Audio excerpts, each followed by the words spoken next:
To a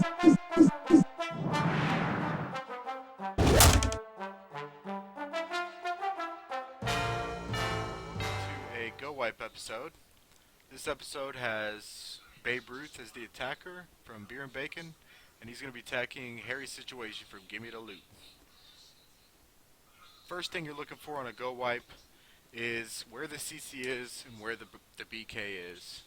And they're pretty easy. They're right on the same side of the base, which is perfect because you can kill those right off the bat with your wizards and your golems, and you don't have to worry about them through the rest of the push. Usually on a GoWipe you want to attack the strongest side first, kill as many defenses as you can with your spells, and just push through the rest of the base with the P.E.K.K.A.s. And if you have Wiz left over, that's great. If you don't, as long as those P.E.K.K.A.s made it through this whole entire hard side first, they can pretty much easily wipe out the rest of the base.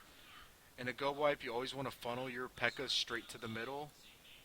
And if the P.E.K.K.A. separate, that's even better, because you don't want them to just be taking splash damage and both of them die somewhat at the same time. You kind of want at least one or two with full health. In this case, he took three P.E.K.K.A.s. He's got two, and then he's got one in the CC. He's taken two golems on this fight.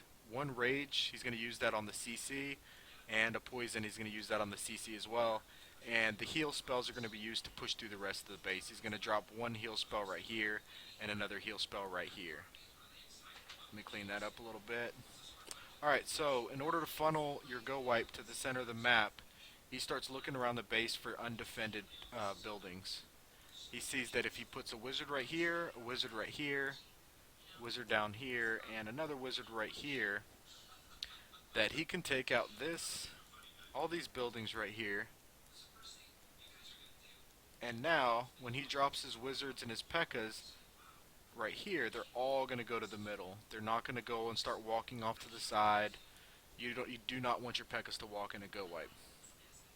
So he starts off with the four wizards, one on each corner here, and he'll drop his two golems. So drop one right here and one right here.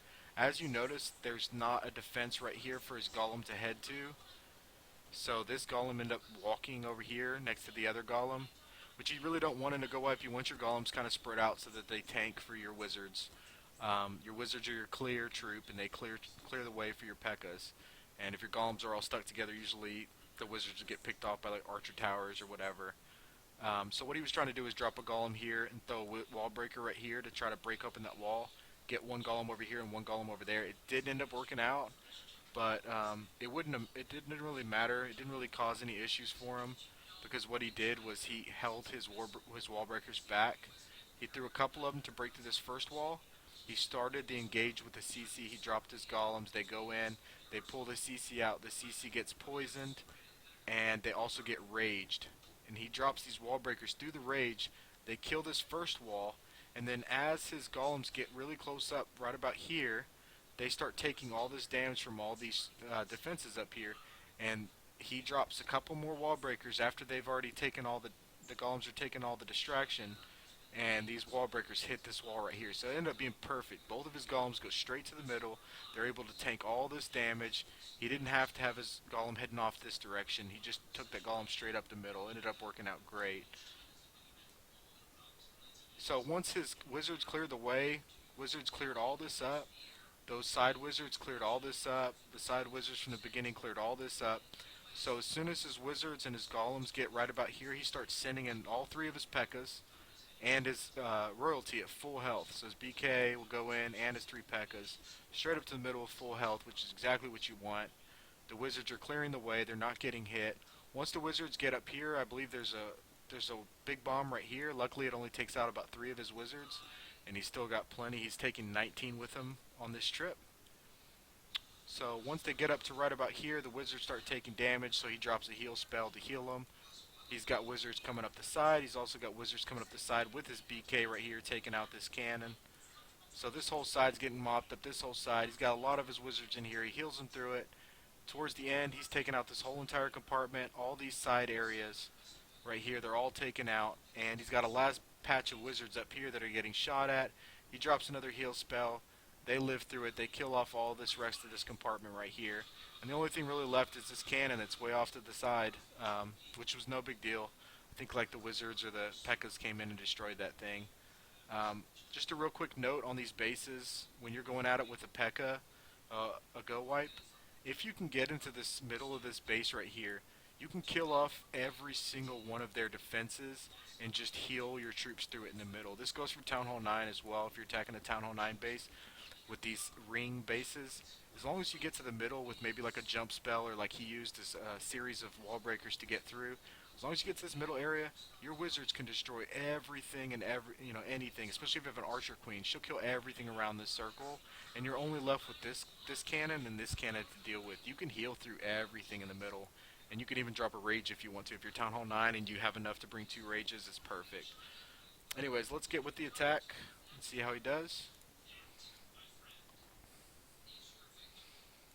Alright, he starts out with the wizards cleaning up the sides. He's going to funnel those P.E.K.K.As to the middle.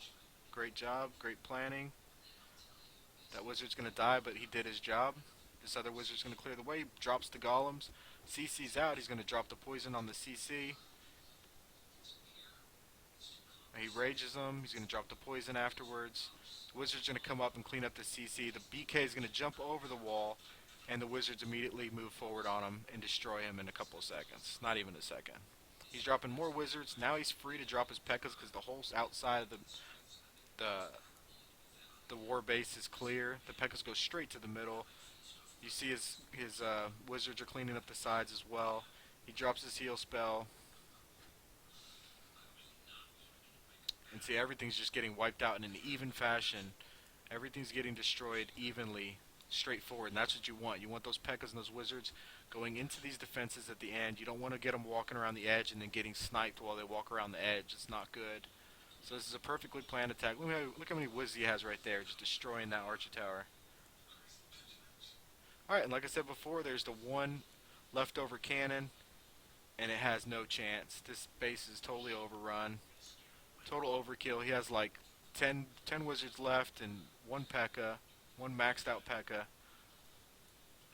and he's just going to walk around the base. See, it's perfect to walk around the base afterwards, but you don't want that to happen before you kill all the defenses. Anyways, great attack by Babe Ruth. If you guys enjoyed it, like and subscribe, and we'll see you next time.